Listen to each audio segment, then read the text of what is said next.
we are going to be learning how to perform an OET roleplay card step by step. That's the whole point of this video.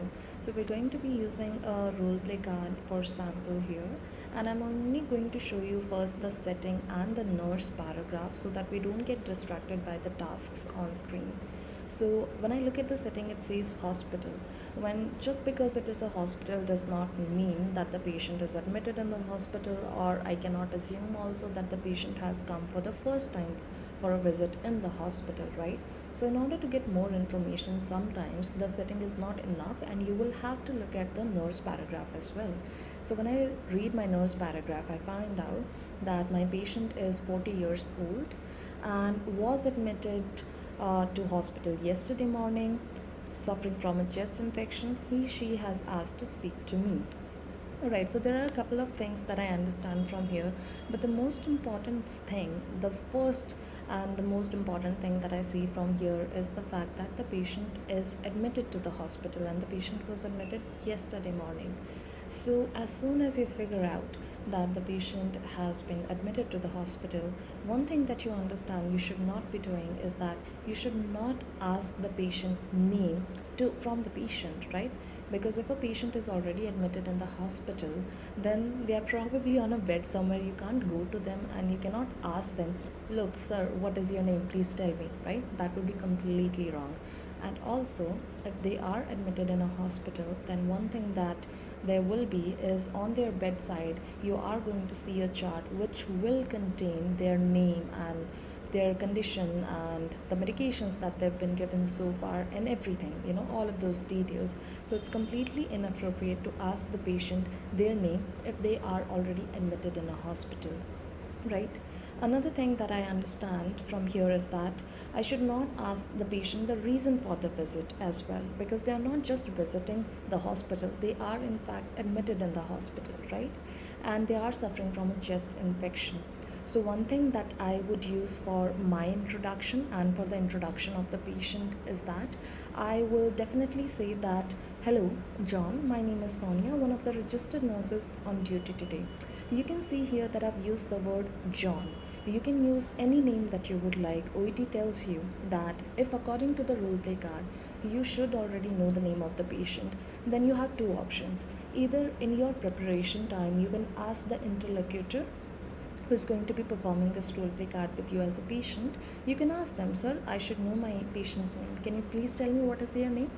Or what you can do is the second option, you can assume the name that you are comfortable with, because when students practice roleplay cards, they have a tendency to use one kind of name for the female patient and then another kind of name for the male patient. And because of that, they get very comfortable with the name, and sometimes when the interlocutor gives them a very different name, they, because of the habit they develop during their practice of speaking, they sometimes see the name that they have been using in their practice cards, right? So to avoid all of that confusion in your exam, what you can do is you can just assume the name. You can also see that the gender of the patient is not given in the nurse paragraph, right? The gender of the patient is rarely, very rarely given in the paragraph, right?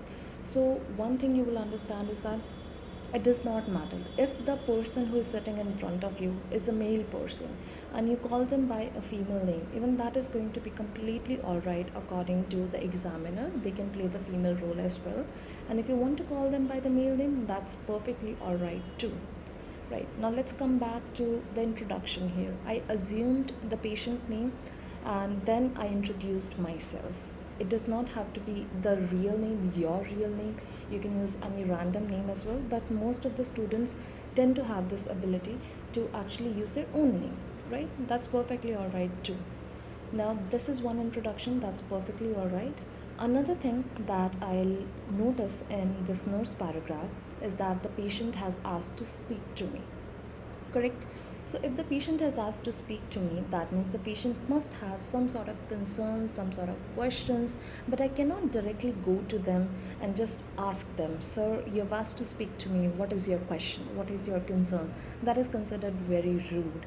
Another point you should keep in mind is that sometimes only the nurse paragraph is not enough to figure out what exactly the reader or what exactly the examiner wants you to do. So, as a precautionary step, I ask my students to also look at the very first task, only the first task, in addition to the nurse paragraph, to kind of understand like what exactly do they want you to do in this role play card, right? And I'm glad that I did do this in this particular setting, because what I can see here is that the patient has asked to speak to me. That is one thing. And my task is to figure out how the patient is feeling. That is very specific. Asking about the questions and concerns is the third thing that I have to do, right?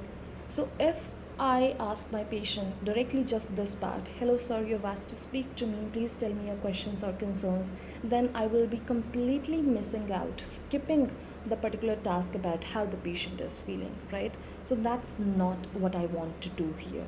I have three separate things to do, so I will do them separately. So what can I do here is that after this introduction, I can say that I believe you have asked to speak with me, right? The person would probably say, yes, nurse, that's correct. Then you can ask them, well, John, tell me, how are you feeling today? And the patient will probably give you an answer. Either it's going to be positive or it's going to be negative. Those are the only two options. And then you will ask them about the questions and concerns part. You can ask them, all right, do you have any questions or concerns that I can help you with? Right? Notice my tone when I'm trying to get something out of the patient, when I'm trying to get some information out of the patient. My tone should be such that encourages the patient to speak. It should not be rude. It should not be very impolite as well. Your tone matters when you speak, when you ask questions, when you explain things. So, after doing all of this, you can probably get to know what the patient has concerns about and reply according to those concerns, right? But another thing that I want to talk about from the role play card is this particular thing, explore.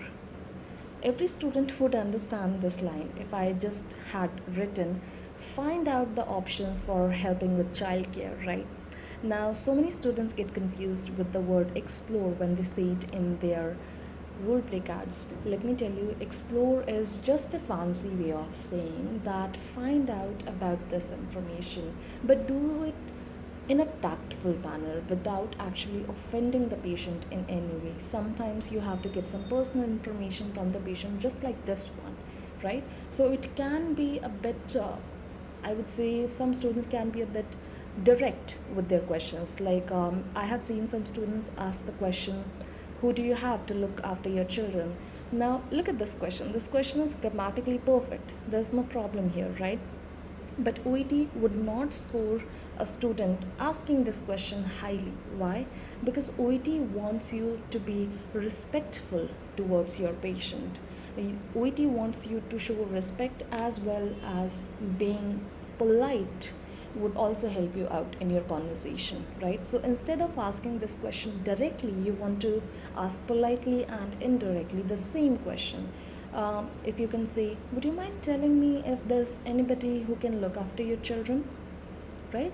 So this is getting that information out of the patient in a very respectful manner.